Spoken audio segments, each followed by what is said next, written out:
أشهد أن لا إله إلا الله وحده لا شريك له وأشهد أن محمدا عبده ورسوله أما بعد فأعوذ بالله من الشيطان الرجيم بسم الله الرحمن الرحيم الحمد لله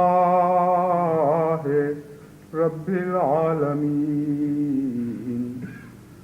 الرحمن الرحيم مالك يوم الدين إياك نعبد وإياك نستعين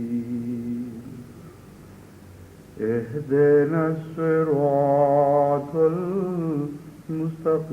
المستقيم صراط الذين أنعمت عليهم غير المغضوب عليهم ولا الضالين يا أيها الذين آمنوا اتقوا الله حق تقاته ولا تموتن إلا وأنتم مسلمون واعتصموا بحبل الله جميعا ولا تفرقوا واذكروا نعمة الله عليكم إذ كنتم أعداء فألف بين قلوبكم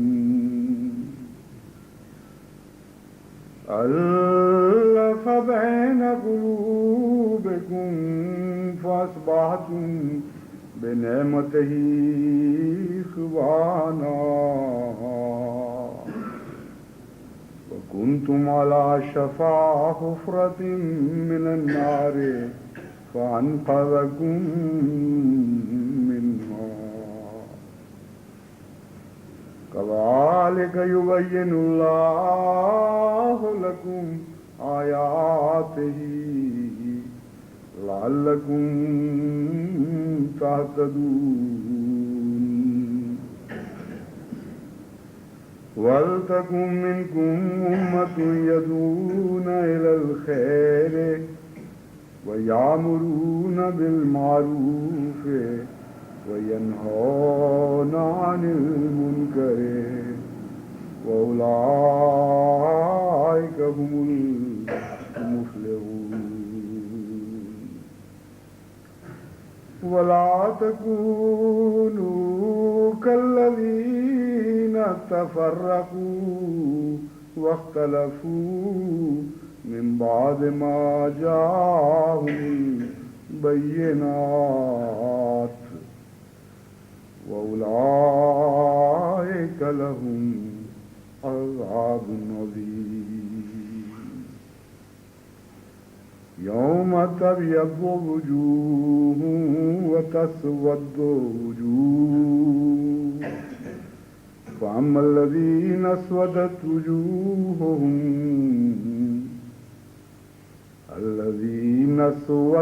وجوههم أكذبتم بعد إيمانكم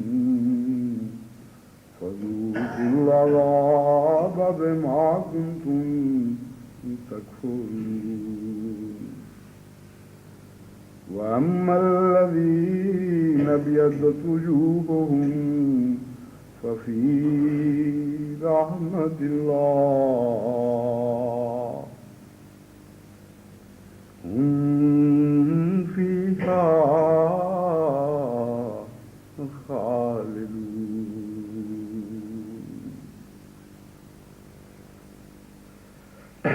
قرآن کریم کی جو آیات میں نے آپ کے سامنے تلاوت کی ہیں یہ سورہ آل عمران سے لی گئی ہیں اور 103 سے لے کر 108 تک کی آیات ہیں جو میں نے تلاوت کی. اللہ تعالیٰ فرماتا ہے کہ اے لوگو جو ایمان لائے ہو، اللہ کا تقوی اس طرح کرو کہ تقوی کا حق ادا ہو جائے، حق تقاتہ ولا تموتن الا وانتم مسلمون. اور حق کیسے ادا ہوگا؟ لا تموتن الا وانتم مسلمون، تم نے جان نہیں دینی، مرنا نہیں جب تک تم یہ یقین نہ کر لو کہ تم پوری طرح مسلمان ہو چکے ہو. ہرگز ایسی حالت میں جان نہیں دینی کہ تم مسلمان نہ ہو. وَاعْتَصِمُوا بِحَبْلِ اللَّهِ جَمِيعًا وَلَا تَفَرَّقُوا. یہ ایک بہت ہی بڑا مشکل کا مقام ہے اور تقوی کا حق ادا کرنا، جیسا کہ قرآن کریم سے ظاہر ہوا ہے، ایک ایسا فرض ہے جو زندگی کے ہر لمحے ساتھ رہتا ہے اور ایک لمحہ بھی اس سے جدا نہیں ہوتا، کیونکہ موت کا کوئی وقت مقرر نہیں. کوئی لمحہ ایسا نہیں جس کے متعلق انسان کہہ سکے کہ میں فلاں لمحے مروں گا اس لیے اس وقت تقوی اختیار کر لوں.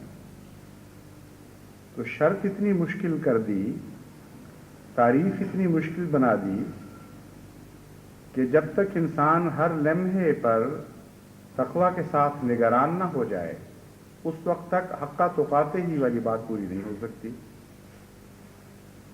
کیونکہ کسی لمحہ بھی موت آ سکتی ہے اور ہر لمحہ انسان کو اپنے تقوی کا نگران ہونا پڑے گا. ایک عجیب آیت ہے جو بظاہر اتنی مشکل ہے کہ کسی انسان کے بس میں اس کے مقصد کو پورا کرنا نظر نہیں آتا. غیر معمولی طور پر اللہ کا فضل کسی بندے پر ہو تو وہ تو یہ کام کر سکتا ہے، لیکن ہر انسان کے قبضہ قدرت میں بظاہر یہ بات نظر نہیں آتی کہ تقوی کا ایسا حق ادا کرے کہ دن اور رات، سوتے اور جاگتے، زندگی کا ایک بھی لمحہ اس پر نہ گزرے جس میں وہ اللہ تعالیٰ کے خوف کے تابع زندگی نہ بسر کر رہا ہو.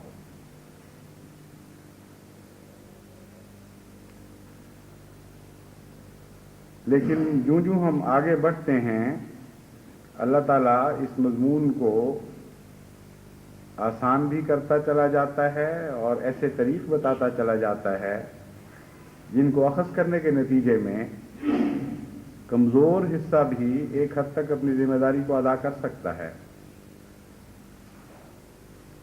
چنانچہ اس سے اگلی آیت میں ایک اور تقوی کا معیار پیش فرمایا گیا، وَاعْتَصِمُوا بِحَبْلِ اللَّهِ جَمِيعًا وَلَا تَفَرَّقُوا. تم ایک بات پر اگر تم قائم ہو جاؤ تو یہ خدا تعالیٰ کی طرف سے ایک ایسی عطا ہوگی جس کے نتیجے میں تمہاری نیکیاں قبول کی جائیں گی اور تمہاری کمزوریوں سے درگزر کی جائے گی. اور وہ یہ ہے کہ وَاعْتَصِمُوا بِحَبْلِ اللَّهِ، اللہ کی رسی کو مضبوطی سے پکڑ لو، وَلَا تَفَرَّقُوا، اور آپس میں افتراق نہ کرو، ایک دوسرے سے پھٹ نہ جاؤ، ایک دوسرے کے ساتھ رہو اور اپنی جمعیت کو منتشر نہ ہونے دو. حبل اللہ کیا ہے؟ اس کے متعلق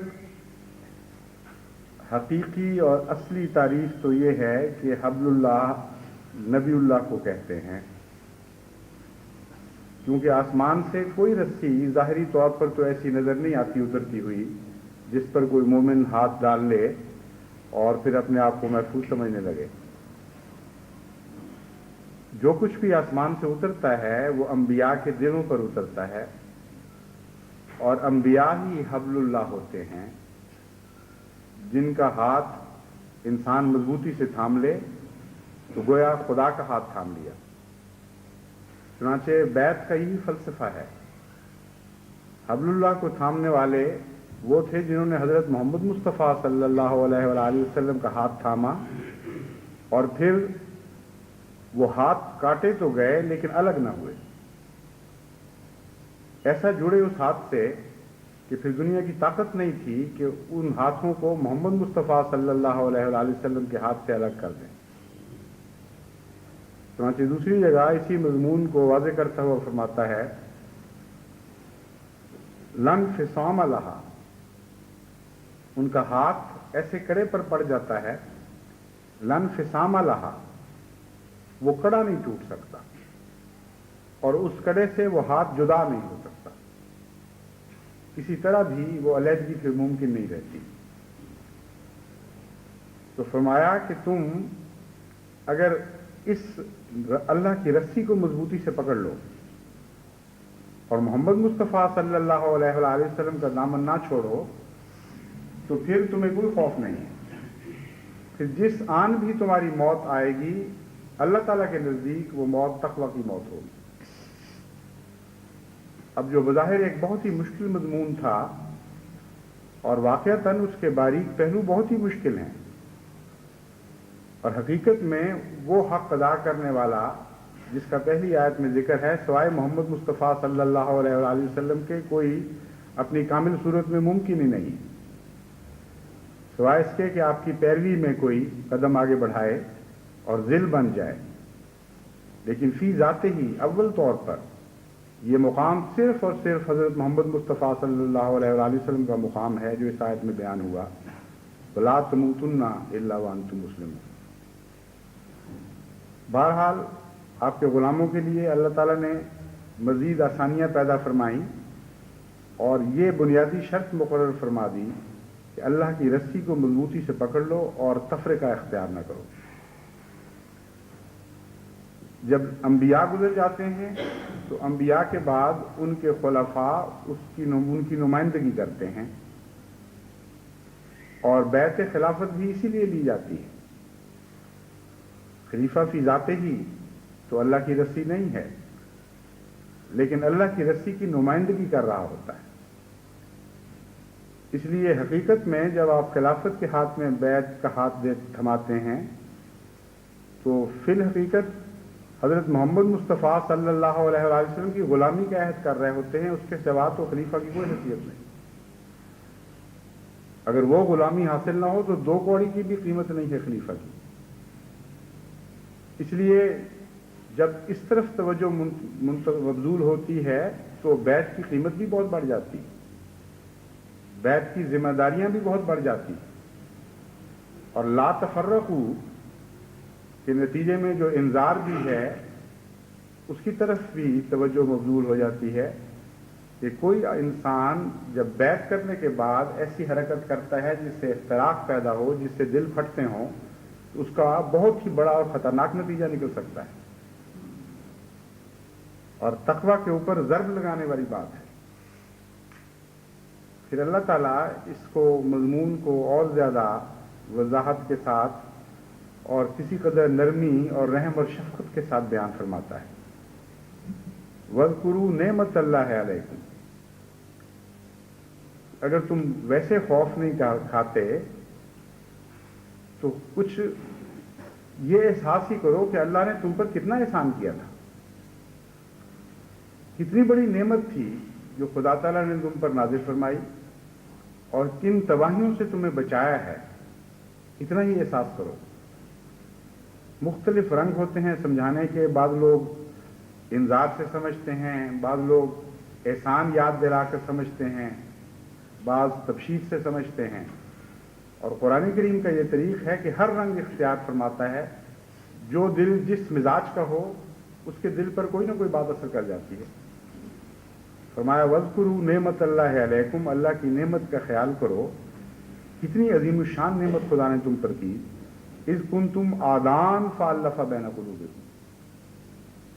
تم تو دشمن تھے باہم دیگر، تم تو ایک دوسرے کی نفرتوں میں مبتلا تھے، اور غیظ و غضب کی آگ بھڑک رہی تھی تمہارے سینوں میں ایک دوسرے کے خلاف.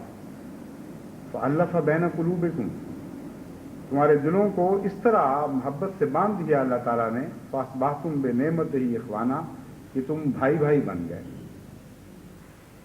غیر معمولی محبتیں نصیب ہوئی ہیں محمد مصطفیٰ صلی اللہ علیہ وآلہ وسلم کی وساطت سے حضرت صلی اللہ علیہ وآلہ وسلم کے غلاموں کو، اور اسی طرف اشارہ ہے. اتنا شدید دشمنی میں مبتلا تھا عرب کہ ہر قبیلہ دوسرے سے بٹا ہوا تھا، اور ہر عہد اور دوستی کے پیمان دراصل نفرت پر مبنی ہوا کرتے تھے. جس طرح آج کل کے زمانے میں دنیا نفرتوں میں بٹی ہوئی ہے، تو دوستی کے عہد و پیمان کا مطلب ہے فلاں قوم کے خلاف ہماری دوستی ہے، فلاں دشمن کے خلاف ہماری دوستی ہے. اسی طرح عربوں کی حالت تھی، اور جب دنیا تباہی کے کنارے پر پہنچا کرتی ہے تو یہی حال ہو جایا کرتا ہے. دوستی اپنے مثبت معنی چھوڑ دیتی ہے اور منفی معنی اختیار کر لیتی ہے. کسی کو دکھ پہنچانے کے لیے دوستی، کسی پر ظلم کرنے کے لیے دوستی، کسی کی دشمنی میں اتحاد، کسی کی عداوت میں اتفاق، یہ سارے قرینے تباہی اور ہلاکت کے قرینے ہیں. اور حضرت صلی اللہ علیہ وآلہ وسلم کے زمانے میں عرب سوسائٹی میں بہت نمایاں طور پر یہ خصوصیات پیدا ہو گئی. چنانچہ اللہ تعالیٰ فرماتا ہے کنتم علی شفا حفرۃ من النار، تم آگ کے کنارے پر پہنچ چکے تھے.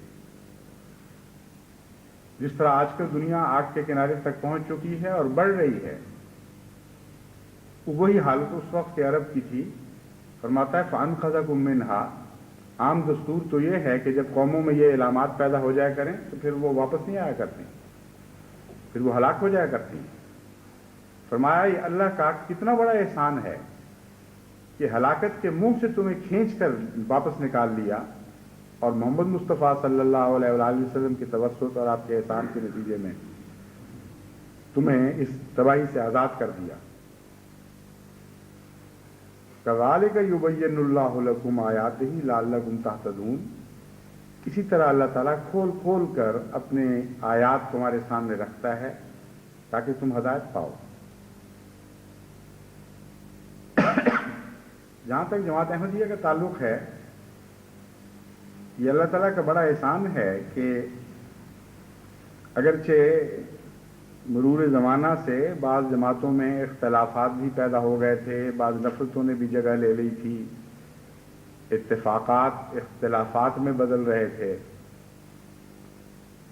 اس کے باوجود یہ جو دشمنی کا دور آیا ہے اور خاص طور پر حکومت کی طرف سے جو معاندانہ رویہ اختیار کیا گیا، اس کے نتیجے میں اللہ تعالیٰ نے ایک دفعہ پھر جماعت پر یہ فضل فرمایا. اور یہ بھی ایک بہت ہی عظیم الشان فضل ہے جسے جماعت کو کبھی بھلانا نہیں چاہیے. کہ بہت سی ایسی جماعتیں جن میں 40 سال سے دشمنیاں چلی آ رہی تھیں، ان کے اندر سارے اختلافات دور ہو گئے اور باہمی محبت کے ساتھ ایک دوسرے کے ساتھ ایثار اور قربانی کی روح سے وہ ملنے لگے. چنانچہ کثرت کے ساتھ ایسی رپورٹیں مجھے موصول ہوتی رہی ہیں اور اب بھی ہو رہی ہیں کہ جن جن جماعتوں کے متعلق اختلافات کا پتہ چلا، وہاں مرکزی نمائندے پہنچے اور ان کو بتایا کہ دیکھو یہ دن کون سے ہیں، اور اللہ تعالیٰ نے اپنی نعمت کے ساتھ تمہیں لڑنے والوں، افتراق پیدا کرنے والوں، دشمنی کرنے والوں سے نکالا اور ایک ہاتھ پر اکٹھا کیا تھا. اب تم اس حالت میں دوبارہ واپس لوٹ رہے ہو، جبکہ غیر بھی تمہارے دشمن ہو چکے ہوں. اگر خدا کو بھی تم نے اپنا نہ بنایا تو تمہارا کیا رہے گا؟ چنانچہ یہ سادہ نصیحت کے کلمات جب جماعت کے کانوں تک پہنچے تو جو رد عمل دکھایا ہے وہ حیرت انگیز ہے. اور بعض معاف کرنے والوں کی چٹھیاں بھی مجھے آئی ہیں اور بعض معافی مانگنے والوں کی چٹھیاں بھی آئی ہیں، اور جو کیفیات انہوں نے لکھی ہیں وہ ناقابل بیان ہیں. کہتے ہیں وہ آپ تصور نہیں کر سکتے کہ کیسی لذتیں ہمیں عطا ہوئی ہیں اللہ کی طرف سے دشمنیاں بھلانے کے نتیجے میں اور معافیاں دینے کے نتیجے میں. 20 سال اپنی جہالت میں ہم نے عناد پالے ایک دوسرے کے خلاف نفرتوں کی تعلیم دی، خاندانوں کو بانٹا، ان کے لیے بھی آگ پیدا کی، اپنے لیے بھی آگ پیدا کی. لیکن یہ عجیب دور ہے کہ اللہ تعالیٰ نے اپنے احسان کے ساتھ ساری نفرتیں مٹا دی اور بڑی محبت کے ساتھ ہم ایک دوسرے سے ملنے لگے ہیں. چنانچہ ایک صاحب کا بھی کل ہی خط آیا ہے، وہ لکھتے ہیں کہ بہت دیرینہ میری اپنے عزیزوں، اپنے چچا، اپنے بعض دوسرے لوگوں سے، رشتہ داروں سے، قریبی سے شریکے کی دشمنیاں چلی آ رہی ہیں. نماز تو ہم ایک ہی مسجد میں پڑھتے تھے، لیکن کبھی ایک دوسرے کو السلام علیکم نہیں کہا. کہتے ہیں اب جب ان کو تو غالباً کسی نے نصیحت بھی نہیں کی، خود ہی خیال آیا یہ اللہ تعالیٰ کے فرشتے بھی جماعت پہ ایک ہاتھ پر اکٹھا کر رہے ہیں. ان کو ایک دن خیال آیا کہ یہ تو بڑا ظلم ہے کہ دشمن بھی ہمیں مار رہا ہو اور ہم بھی ایک دوسرے سے نفرت کا شکار ہوں. یہ تو نہیں ہوگا، چاہے مجھے جھکنا پڑے، چاہے مجھے اپنا حق چھوڑنا پڑے، میں نے معافی میں پہلا ہاتھ بڑھانا ہے. کہتے ہیں چنانچہ میں نے اپنے بزرگ سے جا کے نماز سے فارغ ہوئے ہی تھے تو ان سے معافی مانگی، اور وہ بھی جس طرح بے اختیار انتظار میں ہوں دوڑ کر گلے لگ گئے. کہتے ہیں جو ہماری آنکھوں کا حال تھا، جو ہمارے دل کی کیفیت تھی، کوئی دنیا میں اس کا تصور نہیں کر سکتا. ایسی روحانی لذت تھی کہ خدا کے فضل کے سوا کسی کو نصیب نہیں ہو سکتی. کہتے ہیں اس چسکے میں وہاں ہی بیٹھ گیا، کیونکہ میرا ایک اور بھی عزیز تھا جس سے میری لڑائی تھی. میں نے کہا وہ نماز سلام پھیرے تو میں اس سے بھی مل کے جاؤں گا. اور عجیب کہتے ہیں اتفاق تھا کہ اس کے دل میں بھی نماز کے دوران یہی کیفیت پیدا ہو گئی. میں اس کو تاک رہا تھا اور اس نے سلام پھیرا اور دوڑ کے میری طرف آیا اور کہا میں پہل کرتا ہوں. حالانکہ فیصلہ پہلے میں بھی کر چکا تھا کہ میں نے ہی پہل کرنی. یہ شہروں میں بھی واقعات ہو رہے ہیں، دیہات میں بھی واقعات ہو رہے ہیں، اور دور دراز علاقوں میں آزاد کشمیر کے چھوٹے چھوٹے دیہات ہیں، وہاں بھی یہ واقعات رونما ہو رہے ہیں. یہ خدا تعالیٰ کے فرشتے ہیں جو خدائی تقدیر کے مطابق کام کر رہے ہیں. اور ایک دفعہ پھر وہی دور آ رہا ہے اللہ کے فضل اور احسان کے ساتھ کہ جس میں خدا تعالیٰ کے فرشتے دلوں کو باندھا کرتے ہیں، انسان کے بس کی بات نہیں. ایک صاحب نے اس تجربے کے بعد لکھا کہ اب تو یوں لگتا ہے کہ حضرت مسیح موعود علیہ الصلوۃ والسلام کے زمانے میں پہنچ گئے ہیں. اس طرح ہمارے دل صاف ہوئے ہیں، اس طرح محبتیں پیدا ہوئی ہیں اپنے بھائیوں کے لیے کہ وہ جو تاریخ میں پڑھتے تھے واقعات وہ ذہن میں آنے لگ گئے ہیں. چنانچہ یہ وہ مضمون ہے جسے خدا تعالیٰ پہلے خوف دلا کر توجہ دلاتا ہے، جس کی طرف اعلیٰ ذمہ داریوں کی طرف توجہ دلاتا ہے، پھر آسان طریق بتا دیتا ہے کہ اتنا تو کر سکتے ہو کہ ایک ہاتھ جو محمد مصطفیٰ صلی اللہ علیہ وآلہ وسلم کے ہاتھ میں دے دیا اسے واپس نہیں لینا. کاٹا جائے، تم پارا پارا کیے جاؤ، ٹکڑے ٹکڑے ہو جاؤ، لیکن اب یہ ہاتھ جو ہے یہ اب واپس نہیں جائے گا، یہ فیصلہ کر لو. تو ہم تم سے وعدہ کرتے ہیں کہ تم سے وہی سلوک کریں گے جو سلوک ان لوگوں سے ہوتا ہے جن کے متعلق فرمایا لا تموتن الا وانتم مسلمون. جس لمحہ بھی اب تم پر موت آئے گی اس حالت میں، وہ لمحہ تمہارے اسلام کا لمحہ لکھا جائے گا. پھر ان کو جذبات کی دنیا میں داخل کر دیتا ہے، احسانات کی باتیں فرماتا ہے کہ کس طرح تم پر نعمتیں کی، تم سے پیار کا سلوک کیا. کیا تم ایسے ہو جاؤ گے ناشکرے کہ اب یہ نعمتیں پانے کے بعد پھر ان حالتوں میں واپس لوٹ جاؤ گے؟ اس کے بعد فرمایا کہ جو نعمتیں تم نے پا لی ہیں ان کو اپنے تک محدود نہ رکھو، ان کو آگے پھیلاؤ. اور یہ جو حکم آتا ہے اب اس میں صرف مسلمانوں کی جماعت مراد نہیں ہے، بلکہ غیر مسلم سوسائٹی تک بھی ان نعمتوں کو پھیلانے کی کوشش کرو. یہ ہے اللہ تعالیٰ کا احسان، اور یہ ہے قرآن کریم کی حیرت انگیز تعلیم کہ جو نعمت اتارتا ہے اسے عام کرتا چلا جاتا ہے. مسلمان سوسائٹی کو پہلے اس بات کا اہل بناتا ہے کہ وہ اس نعمت کو خود قبول فرما کر لے، اور خود قبول کرنے کے بعد فرماتا ہے کہ تم نے اس پر بیٹھ نہیں رہنا. تمہاری منزل صرف یہ نہیں ہے کہ تم ایسے ہو جاؤ، اپنے ماحول کو بھی ایسا بناؤ. فرمایا وَلْتَكُن مِّنكُمْ أُمَّةٌ يَدْعُونَ إِلَى الْخَيْرِ وَيَأْمُرُونَ بِالْمَعْرُوفِ وَيَنْهَوْنَ عَنِ الْمُنكَرِ أُولَٰئِكَ هُمُ الْمُفْلِحُونَ کہ اے محمد مصطفیٰ صلی اللہ علیہ وآلہ وسلم کے غلاموں، تم نے اس نعمت کو خوب پا لیا، اب اس نعمت کو پھیلانے کی کوشش کرو اپنے گرد و پیش، اپنے ماحول میں یہی محبتوں کی نہریں جاری کر دو، کیونکہ اسی کا نام جنت ہے۔ تم میں ایک امت اس بات پر وقف ہو جائے کہ لوگوں کو بھلائی کی طرف بلائے، امر بالمعروف کرے اور نہی عن المنکر کرے، وَأُولَٰئِكَ هُمُ الْمُفْلِحُونَ، یہی وہ لوگ ہیں جو بالآخر نجات پائیں گے اور فلاح پائیں گے۔ چنانچہ پاکستان کے احمدیوں کے اوپر یہ بھی ذمہ داری عائد ہوتی ہے کہ جب خدا تعالیٰ نے ان پر اپنی نعمت نازل فرمائی، ان کے دل ملا دیے، تو اس بات پر خوش نہ ہو نعوذ باللہ من ذالک کہ غیر آپس میں لڑ رہے ہیں۔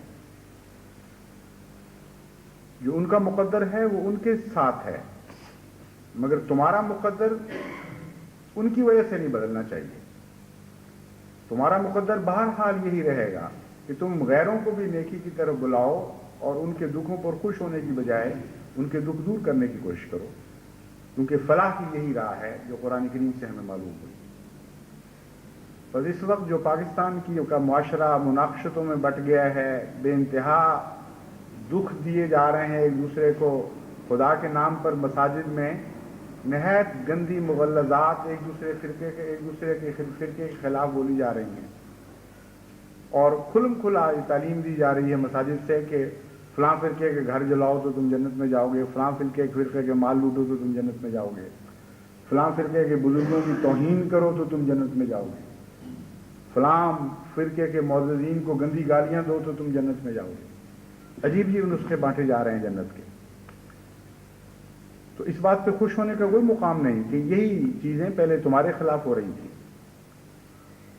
بلکہ قرآن تمہیں یہ حکم دیتا ہے کہ تمہیں جس طرح ہم نے اپنے فضل سے بچایا اور محمد مصطفیٰ صلی اللہ علیہ وآلہ وسلم کے صدقے تم پر نعمتیں نازل فرمائیں، اب یہ نعمتیں تم غیروں میں بھی بانٹو اور ان کی سوسائٹی کی بھی اصلاح کی کوشش کرو۔ بس تمام پاکستان کی جماعتوں پر یہ فرض ہے، قرآن کریم کی طرف سے عائد کردہ ہے، کوئی میرا حکم نہیں ہے، کہ وہ تمام پاکستان کی سوسائٹی میں بھی اصلاح کی کوشش کریں، اصلاح معاشرہ کے لیے جہاں تک ممکن ہے جدوجہد کریں، اور لڑنے والوں کو سمجھائیں کہ دیکھو خدا کے نام پر نفرتیں نہیں پھیلایا کرتے، خدا کے نام پر تو محبتیں پھیلا کرتی۔ یہ عجیب دن چڑھا رہے ہو تم کہ سورج کے نام پر تاریکیاں اتارنے لگے ہو۔ محمد مصطفیٰ صلی اللہ علیہ وآلہ وسلم کی محبت میں عورتوں کو بیوائیں کے بنا رہے ہو، بچوں کو یتیم کر رہے ہو، گھروں کو جلا رہے ہو، زندہ جلا دیے ہیں بعض لوگ گھروں میں، اور مساجد کو ویران کر رہے ہو اور مساجد کو منظم کر رہے ہو، پھر آگے لگا رہے ہو تیل چھڑک چھڑک کے۔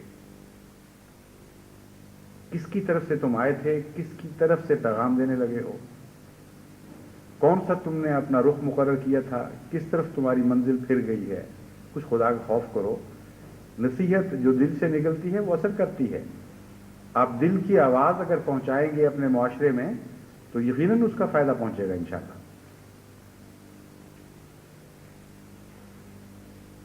فرمایا وَلَا تَكُونُوا كَالَّذِينَ تَفَرَّقُوا وَاخْتَلَفُوا مِن بَعْدِ مَا جَاءَهُمُ الْبَيِّنَاتُ، کہ تم نصیحت بھی کرو اور پھر نصیحت پکڑو بھی ان سے، کیونکہ جب تم نصیحت کرو گے تو تم زیادہ اس بات کے اہل ہوگے کہ ان سے نصیحت حاصل کر سکو، اور تمہاری اندرونی جمعیت کو مزید تقویت ملے گی۔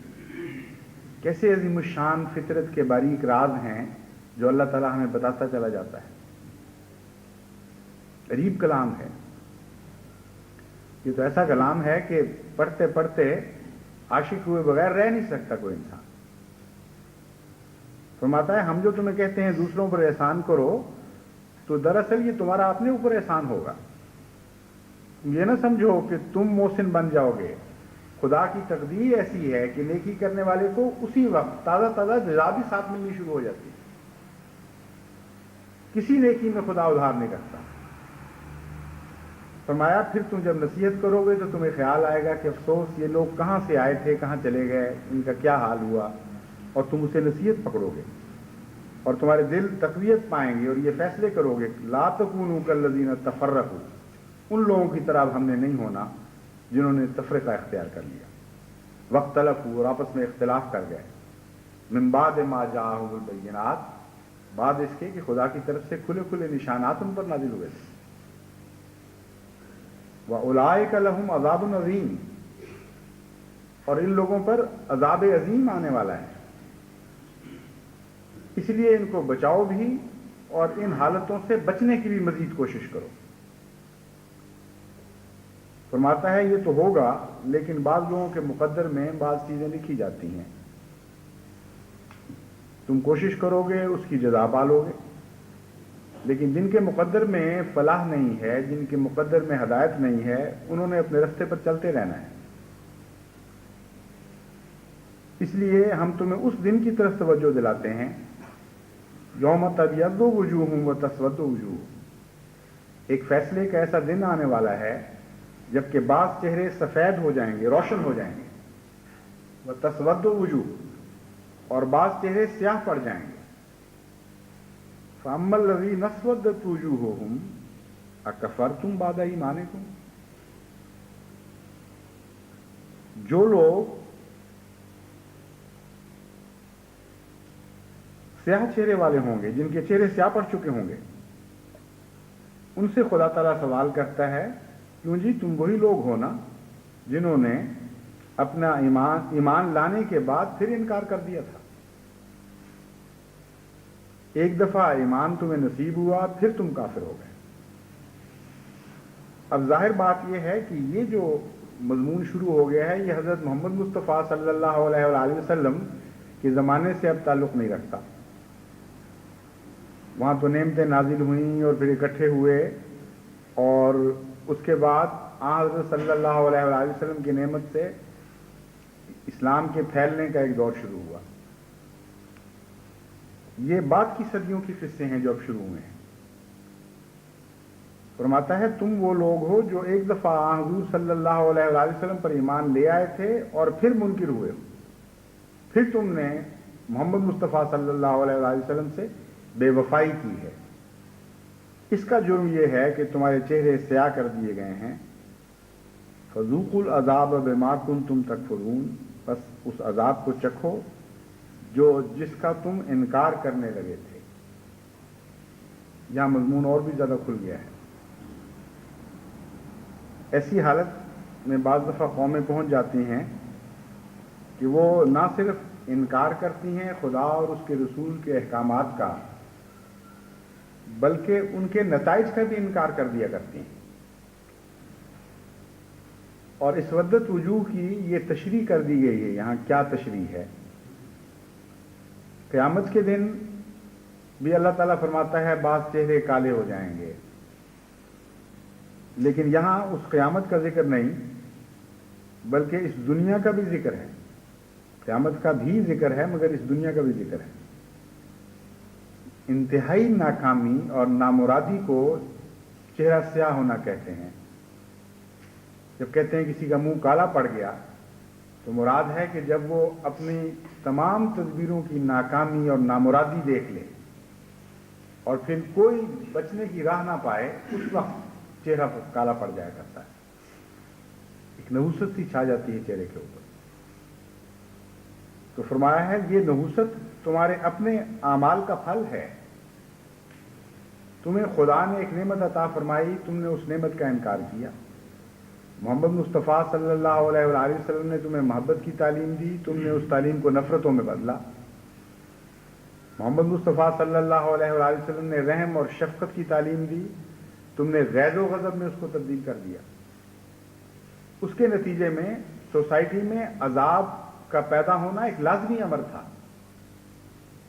اب جب تم اس مقام پر پہنچ گئے ہو تو یہ ہے منہ کا کالا ہونا، لیکن تم یہ جو سمجھ رہے ہو کہ یہ کھیل ہیں اور ان باتوں کے نتیجے میں خدا کی غیر معمولی عذاب کی تقدیر نازل نہیں ہوا کرتی، تو ہم تمہیں یہاں متنبع کرتے ہیں کہ یہ کوئی کھیل نہیں تھا. یہ انتہائی خوفناک جرم ہے خدا کی نظر میں. اس دنیا میں تو جو سزا تمہیں مل رہی ہے وہ مل رہی ہے، لیکن اللہ تعالیٰ تمہیں بتاتا ہے کہ تم نے جو عذاب کا انکار کیا ہے کہ ان باتوں کے نتیجے میں عذاب نہیں آیا کرتے، خدا تعالیٰ فرماتا ہے اب چکھو، ان باتوں کے نتیجے میں عذاب آ جایا کرتے. یہ جو عذاب ہے یہ دوسرا عذاب ہے. ایک عذاب تو ہے لڑائی جھگڑے فساد کے نتیجے میں سوسائٹی ویسے ہی دکھوں میں مبتلا ہو جاتی ہے، اور اس کے باوجود کھیلتے رہتے ہیں لوگ اپنی زبان چاٹنے والی بلی کی طرح. وہ مزے لوٹتے رہتے ہیں عذابوں کے اور سمجھتے ہیں کہ بس یہی ہے، ہم نے مارا ہمیں مزہ آیا، انہوں نے مارا کچھ انہوں نے لطف اٹھا لیا. یہ کھیل چلتی ہے. لیکن ایسی قومیں پھر ہلاک ہو جایا کرتی ہیں. ان کے اوپر خدا کے عذاب کے فرشتے پھر مسلط کیے جاتے ہیں. فرمایا ہے تم جو یہ سمجھ رہے تھے کہ یہ نہیں ہوگا یہ بھی ہوگا، اور اب تم اس عذاب کی تیاری کرو جو خدا کی طرف سے ان حالتوں میں نازل ہوا کرتا ہے. وَأَمَّا الَّذِينَ ابْيَضَّتْ وُجُوهُهُمْ فَفِي رَحْمَةِ اللَّهِ، ہاں وہ لوگ جن کے چہرے سفید ہیں، نورانی ہو گئے خدا کے فضل کے ساتھ، اللہ کی رحمت میں ہیں. ہم فیہا خالدون، وہ ہمیشہ اللہ کی اسی رحمت میں رہیں گے. جو علامتیں ظاہر ہو رہی ہیں اس وقت پاکستان میں وہ نہایت ہی قابل فکر ہیں. جیسا کہ میں نے بیان کیا ہے، آپس کے اختلافات صرف مذہبی دنیا تک نہیں ہیں، بلکہ سیاسی دنیا میں بھی اسی طرح کی تفریقات ہو چکی ہیں. صرف مذہبی حقوق نہیں دبائے جا رہے بلکہ سیاسی حقوق بھی دبائے جا رہے ہیں. صرف مذہبی امور میں ہی غلط روش اختیار کرنے والوں کی حوصلہ افزائی نہیں ہو رہی، بلکہ سیاسی امور میں بھی پیشہ ور پیسہ لے کر غلط نظریات پھیلانے والوں کی حوصلہ افزائی ہو رہی ہے. کچھ اندر سے ہو رہی ہے، کچھ باہر سے ہو رہی ہے. نہایت ہی خوفناک حالت تک پاکستان اس وقت پہنچ چکا ہے. آنکھیں بند کرنے والوں کو تو کچھ بھی نظر نہیں آیا کرتا، لیکن جن کو خدا تعالیٰ نے بصیرت عطا فرمائی ہے وہ دیکھ رہے ہیں کہ کس مقام کی طرف پاکستان پہنچ چکا ہے اور اس سے آگے پھر کیا ہے. چونکہ جماعت احمدیہ پر ذمہ داری ہے کہ قوم کو ہر قسم کی ہلاکت سے بچانے کی کوشش کرے، اس لیے یہ وقت ایسا نہیں ہے کہ آپ اپنے انتقام لیں اور چونکہ آپ پر ظلم کیے گئے ہیں اس لیے خوش ہوں کہ کوئی فرق نہیں پڑتا، اب ان کو مار پڑ رہی ہے. قرآن کریم ایسے عذابوں کی بھی خبر دیتا ہے جو قومی عذاب ہوتے ہیں، ان میں نیک لوگ بھی پھر تکلیفیں اٹھایا کرتے ہیں بدوں کے ساتھ. اس لیے جس حالت تک پاکستان پہنچ چکا ہے اور آگے بڑھتا چلا جا رہا ہے وہ ایسے عذاب کی خبر دے رہی ہے حالت جس میں قومی طور پر عذاب آ جایا کرتے ہیں. پھر بعض دفعہ نیک و بد میں وہ تمیز نہیں رہا کرتی جو عام حالات میں پیدا کر دی جاتی ہے. ایک تمیز تو بہرحال ہوگی، اس میں تو کوئی شک نہیں کہ جہاں تک احمدیت کی صداقت کا تعلق ہے، احمدیت کے قرب الہی کا تعلق ہے، اپنے نیک بندوں کو خدا تعالیٰ غیروں سے ممتاز ضرور کرے گا، اس میں تو کوئی شک نہیں. لیکن قومی عذابوں میں نیک بندوں کو بھی تکلیفیں ضرور پہنچ جایا کرتی ہیں. اور ایک تکلیف تو بہرحال پہنچتی ہے، جب اپنے بھائی بندوں کو دکھوں میں مبتلا دیکھتے ہیں تو سب سے زیادہ دکھ یہی لوگ محسوس کرتے ہیں. اس لیے تیاری کریں اس بات کی، جو نعمت اللہ تعالیٰ نے آپ کو عطا فرمائی ہے اسے غیروں تک پہنچائیں اور ان کو متنبع کریں اور انہیں بتائیں کہ یہ اچھی راہیں نہیں ہیں جن کو تم نے اختیار کیا ہے، اور دن تھوڑے رہ گئے ہیں تمہارے، اس لیے خوف کرو اور تقوی اختیار کرو. لیکن افسوس کہ جو اطلاعیں وہاں سے مل رہی ہیں وہ ایسی اطلاعیں نہیں ہیں جن پر انسان اطمینان حاصل کر سکے. واپسی کی بجائے بعض معاملات میں مزید آگے بڑھ رہے ہیں. چنانچہ آج ہی اطلاع ملی ہے ٹیلی فون پر کہ گجرانوالے کی ہماری مسجد پر سے مولویوں نے خود اوپر چڑھ کر کلمہ مٹایا، کالی سیاہیاں پھیر کے، اور اس کی تصویریں بھی پہنچی ہوئی ہیں میرے پاس، چند دن پہلے کی بات ہے. کوئی خدا کا خوف نہیں کیا، کوئی حیا نہیں کی کہ ہم کن لوگوں میں شمار کیے جائیں گے۔ کلمہ مٹانے والوں کے اوپر جب اس حالت میں موت آئے تو ان کے متعلق کون کہہ سکتا ہے کہ لا تموتن الا وانتم مسلمون کا حق تم نے ادا کر دیا؟ بہرحال ان کو جو جس تاریکی میں وہ بس رہے تھے اس کا انہوں نے حق ادا کیا، اور اس گواہی کو اپنے ہاتھ سے مٹایا کالا رنگ پھیر کر کہ ہم گواہی دیتے ہیں کہ اللہ ایک ہے اور اس کے سوا کوئی معبود نہیں۔ ہم گواہی دیتے ہیں کہ محمد مصطفیٰ صلی اللہ علیہ وآلہ وسلم اس کے بندے اور اس کے رسول ہیں۔ احمدیوں نے دوبارہ نسبتاً اونچی جگہ پہ وہی کلمہ مسجد میں لکھ دیا، اور انہوں نے کرنا ہی تھا اور یہی کریں گے۔ کوئی نہیں ہے دنیا میں ایسی طاقت جو احمدیوں کو کلمہ پڑھنے سے یا کلمہ لکھنے سے روک سکے۔ جو سزائیں تمہارے پٹاری میں موجود ہیں بے شک نکالتے چلے جاؤ۔ بہرحال احمدی کلمے سے نہیں ہٹے گا، یہ وہم دل سے نکال دے اگر کسی حکومت یا کسی قوم کے دماغ میں یہ وہم ہے۔ چنانچہ انہوں نے لکھا اور ٹھیک لکھا، اور میرے یہی ان کو ہدایت تھی۔ بلکہ میری ہدایت کا کیا سوال ہے؟ میری ہدایت تو مانتے ہی کلمے کی وجہ سے ہیں۔ کلمے کا رشتہ نہ ہو تو میں کیا چیز ہوں ان کی نظر میں؟ اس لیے بہرحال ہر احمدی کلمہ پڑھے گا، کلمہ لکھے گا، کلمہ اس کا اڑنا بچھونا ہوگا، کلمہ اس کی زندگی اس کی ہر رگ میں دوڑے گا۔ چنانچہ ان پر اب باقاعدہ اس حکومت میں یہ مقدمہ درج ہوا ہے کہ احمدی کلمہ لکھ کر مسلمان بن رہے تھے، اس لیے اس جرم میں ان کو 3 سال کی سزا ملنی چاہیے۔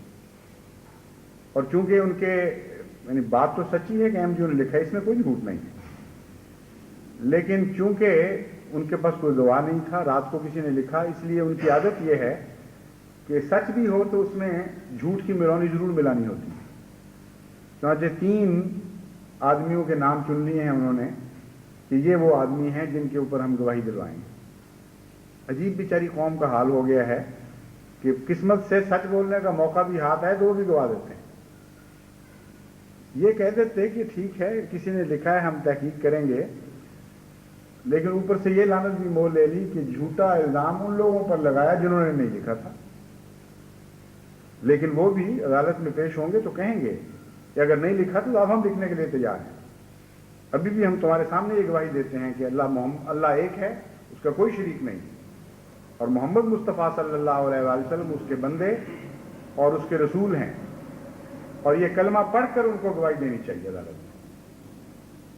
بس اگر یہ فیصلہ کر لیا ہے قوم نے تو پھر کرے، پھر تو یہ جیلیں تھوڑی رہ جائیں گی آپ کے لیے، پھر تو آپ کو اور جیلیں بنانی پڑیں گی۔ لیکن جس قسم کے تفرقات پھیل رہے ہیں، مجھے تو ڈر ہے کہ اور بھی ہمارے پیچھے ایسے آنے والے ہوں گے جن کی ضمیر کچلے گئے ہیں، جن کی زبانوں پر تالے تم نے لگائے ہوئے ہیں۔ یہ تو اب رکنے والا معاملہ نہیں ہے، اس لیے جو کچھ بھی ہوگا ہوگا۔ اور ایک احمدی بھی اس حالت میں نہیں مرے گا کہ وہ کلمہ مٹا رہا ہو، ہاں اس حالت میں جان دے گا کہ کلمہ لکھتے ہوئے اس پر حملہ کیا گیا اور کلمہ لکھنے کے نتیجے میں اسے موت کی سزا ملی۔ یہ ہے وہ مقام جس کے متعلق اللہ تعالیٰ فرماتا ہے لا تموتن الا وانتم مسلمون۔ اے محمد مصطفیٰ کے غلاموں، تم نے محمد کے ہاتھ پر بیعت کی ہے، یہ ہاتھ تم نے نہیں چھوڑنا، خواہ یہ ہاتھ کاٹا جائے، یہ ہاتھ تم نے نہیں چھوڑنا، خواہ تمہاری گردنیں سر قلم کیے جائیں اور گردنیں کاٹی جائیں، اس ہاتھ کے ساتھ وابستہ رہو۔ تو خدا کی قسم، آسمان کا خدا گواہی دیتا ہے کہ اس حالت میں اگر تم مرو گے تو آسمان اور زمین کا ذرہ ذرہ یہ گواہی دے رہا ہوگا کہ تم مسلمان ہو، تم مسلمان ہو، تم مسلمان ہو۔ اور لعنتی ہیں وہ جو کلمہ مٹاتے ہوئے مارے گئے۔ یہ کلمہ مٹانے کے زور میں اگر فساد ہوا، اس حالت میں جن کی جان نکل رہی ہوگی، خدا کے فرشتے ان پر لعنت نہیں کریں۔ بس عجیب قوم ہے، یہ عجیب حکومت ہے کہ وہ لعنتیں اپنے ذمے سے ہیر رہے ہیں جو حضرت محمد مصطفیٰ صلی اللہ علیہ وآلہ وسلم کے زمانے میں کفار مکہ کے مقدر میں لکھی گئی۔ جب ایک دفعہ قدم غلط قسمت میں اٹھتا ہے تو کس طرح اٹھتے اٹھتے ایسے مقام پر پہنچ جاتا ہے جہاں کے منہ کی سیاہی سامنے لکھی ہوئی نظر آنے، پڑی ہوئی نظر آنے لگ جاتی ہے۔ وہ سارے ہاتھ جو کلمے پر سیاہیاں مل رہے ہیں، یہ وہی تو سیاہیاں ہیں جن کا قرآن کریم میں ذکر ہے، اسودت وجوہ، انہی سیاہیوں سے تمہارے منہ کالے کیے جائیں گے قیامت کے دن اور اس دنیا میں بھی۔ اس لیے احمدی نے تو کسی نے باز نہیں آنا، یہ میرا پیغام ہے۔ اگر پاکستان کے احمدی قید میں چلے جائیں گے سارے، تو باہر کے احمدی جائیں گے وہاں اور کلمہ پڑھتے ہوئے داخل ہوا کریں گے، لیکن نہیں روکیں گے کلمہ پڑھنے سے۔ یہ وہ مقام نہیں ہے جہاں ہم تم سے تعاون کر سکتے ہیں کسی قسم کا بھی، اس لیے وہم بھی یہ دل سے نکال دو۔ اللہ تعالیٰ حفاظت فرمائے، اپنے بھائیوں کے لیے بھی دعائیں کریں اور ان ظالموں کے لیے بھی دعائیں کریں جو اپنے لیے اپنے مقدر کو اتنا تاریک بنا چکے ہیں کہ روشنی کی کوئی کرن باقی رہتی ہوئی نظر نہیں آتی۔ وہ سیاہی جس کا قرآن ذکر فرما رہا تھا، خود اپنے منہ پہ مل بیٹھے ہیں۔ اللہ تعالیٰ فضل فرمائے، اگر یہ باز نہیں آئیں گے تو میں یہ آپ کو بتا دیتا ہوں کہ پھر یہ قوم اپنے ملک کے ظالموں کے نہیں بلکہ غیر ملک کے ظالموں کے سپرد کی جائے گی، کیونکہ قرآن کریم یہ بتاتا ہے کہ جب ظلم حد سے بڑھ جایا کرتا ہے تو تم پر جلاد اور سفاک مقرر کیے جاتے ہیں۔ اس لیے بہت خوف اور خطرے کا مقام ہے۔ اللہ تعالیٰ رحم فرمائے اور جماعت احمدیہ کو ان کو نجات بخشنے کی توفیق عطا فرمائے۔ الحمدللہ نحمدہ ونستعینہ ونستغفرہ ونؤمن بہ ونتوکل علیہ ونعوذ باللہ من شرور انفسنا ومن سیئات اعمالنا